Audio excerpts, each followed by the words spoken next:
एक सवाल ये है कि जब हस्बैंड एंड वाइफ में किसी बात को लेकर डिस्प्यूट हो जाता है और डिस्प्यूट के चलते दोनों आपस में एक दूसरे की कॉल रिकॉर्डिंग करने लग जाते हैं, तो क्या ऐसी स्थिति में न्यायालय में साक्ष्य के रूप में कॉल रिकॉर्डिंग पेश की जा सकती है? और दूसरा सवाल यह है कि जब हस्बैंड एंड वाइफ के द्वारा कॉल रिकॉर्डिंग और वीडियो रिकॉर्डिंग भी कर ली जाती है, तो क्या ऐसी स्थिति में प्राइवेसी का उल्लंघन है? हाई कोर्ट ने भी अपने कई जजमेंट्स में यह कहा है कि अगर पत्नी की जानकारी के बिना उसकी कॉल रिकॉर्डिंग की जाती है तो यह उसके राइट टू प्राइवेसी का उल्लंघन होगा। और अभी इसी प्रकार का ही मामला सुप्रीम कोर्ट में पहुंचता है और सुप्रीम कोर्ट ने राइट टू प्राइवेसी के संबंध में क्या कहा है और क्या जजमेंट दिया है। मैं हेमंत सैनी एडवोकेट और आप देख रहे हैं हेमंत LLB लॉ। वीडियो अच्छा लगा तो प्लीज इसे लाइक करें। अगर आप चाहते कि ऐसे इंटरेस्टिंग वीडियो मैं आपके लिए बनाता रहूं तो प्लीज चैनल को सब्सक्राइब जरूर से करें। हस्बैंड एंड वाइफ में किसी बात को लेकर डिस्प्यूट हो जाता है और डिस्प्यूट के चलते वह मामला फैमिली कोर्ट में डाल दिया जाता है और हस्बैंड के द्वारा पत्नी की कॉल रिकॉर्डिंग को न्यायालय में पेश किया जाता है साक्ष्य के रूप में और फैमिली कोर्ट के द्वारा उस कॉल रिकॉर्डिंग को स्वीकार कर लिया जाता है। जब फैमिली कोर्ट के द्वारा उस कॉल रिकॉर्डिंग को स्वीकार किया जाता है तो उस आदेश को Punjab and Haryana high court में चैलेंज किया जाता है और वहां पर यह बहस की जाती है कि यहाँ पर राइट टू प्राइवेसी का उल्लंघन हुआ है। साथ ही साथ कई जजमेंट्स का भी हवाला दिया जाता है और इस प्रकार से Punjab and Haryana high court के सामने बहस की जाती है और यह कहा जाता है कि फैमिली कोर्ट ने जो आदेश किया था उसे कैंसिल किया जाए। Punjab and Haryana high court के द्वारा अपने आदेश में यह स्पष्ट बात लिखी जाती है कि पत्नी की राइट टू प्राइवेसी का उल्लंघन है और पत्नी को बिना जानकारी या बिना बताए उसकी कॉल रिकॉर्डिंग की गई है तो उसकी निजता यानी मौलिक अधिकार का उल्लंघन है। और फैमिली कोर्ट में कॉल रिकॉर्डिंग को साक्ष्य के रूप में जो पेश किया गया था हस्बैंड के द्वारा, Punjab and Haryana high court के द्वारा फैमिली कोर्ट के उस आदेश को खारिज कर दिया जाता है और स्पष्ट तौर पर यह कहा जाता है कि पत्नी की बिना जानकारी के उसकी कॉल रिकॉर्डिंग न्यायालय में साक्ष्य के रूप में पेश नहीं किया जाना चाहिए।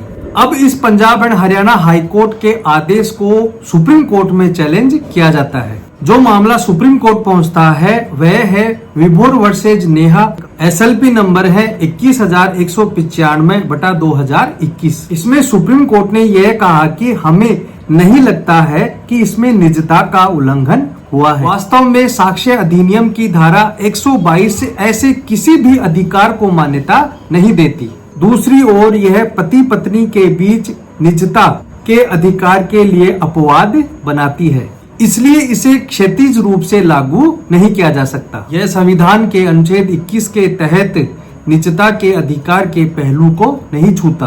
कोर्ट ने साफ कहा कि इस प्रकार से ऑडियो और वीडियो रिकॉर्डिंग करना राइट टू प्राइवेसी के अंतर्गत नहीं आता। ऐसे अधिकार पर अतिक्रमण करना तो दूर की बात है, यह निष्पक्ष सुनवाई के अधिकार, प्रासंगिक साक्ष्य प्रस्तुत करने के अधिकार और वांछित राहत प्राप्त करने के लिए पति पत्नी के विरुद्ध अपना मामला साबित करने के अधिकार को मान्यता देता है। कोर्ट के द्वारा आगे तर्क देते हुए यह कहा जाता है कि इस तरह के साक्ष्य की अनुमति देने से वैवाहिक संबंधों में पारिवारिक सौहार्द बिगड़ेगा, क्योंकि इससे पति पत्नी पर जासूसी को बढ़ावा मिलेगा, जिससे साक्ष्य अधिनियम की धारा 122 का उद्देश्य ही समाप्त हो जाएगा। हमें नहीं लगता है कि ऐसा तर्क मान्य है अगर विवाह उस स्थिति में पहुंच गया जहां पति पत्नी सक्रिय रूप से एक दूसरे पर जासूसी कर रहे हैं, तो यह अपने आप में एक टूटे हुए रिश्ते के लक्षण हैं और उनके बीच विश्वास की कमी को दर्शाता है। तो इस प्रकार से आर्गुमेंट किया जाता है कि इस प्रकार के तर्क को अनुमति दी जाती है तो यह माना जाएगा कि पति पत्नी के बीच में जासूसी को बढ़ावा दिया जा रहा है।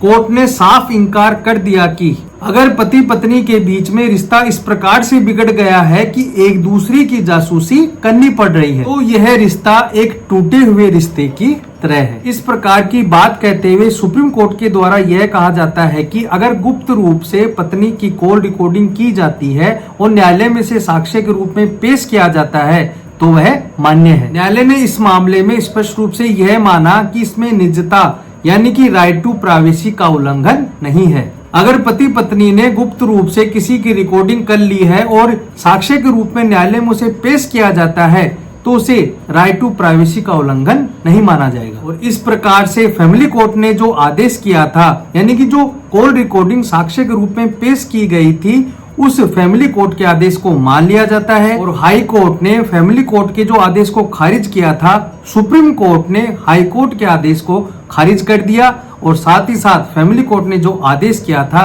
उसे ही यथावत रख दिया। तो आज आपने यह जाना कि अगर कोई भी व्यक्ति यानी कोई भी पति अगर गुप्त रूप से पत्नी की बिना जानकारी के उसकी कॉल रिकॉर्डिंग करता है और कॉल रिकॉर्डिंग को न्यायालय के समक्ष साक्ष्य के रूप में उसे पेश करता है तो उसकी राइट टू प्राइवेसी का उल्लंघन नहीं माना जाएगा। कहने का मतलब है कि पत्नी की कॉल रिकॉर्डिंग को न्यायालय में आप अपने बचाव के लिए साक्ष्य के रूप में पेश कर सकते हैं। तो दोस्तों आज के लिए इतना ही।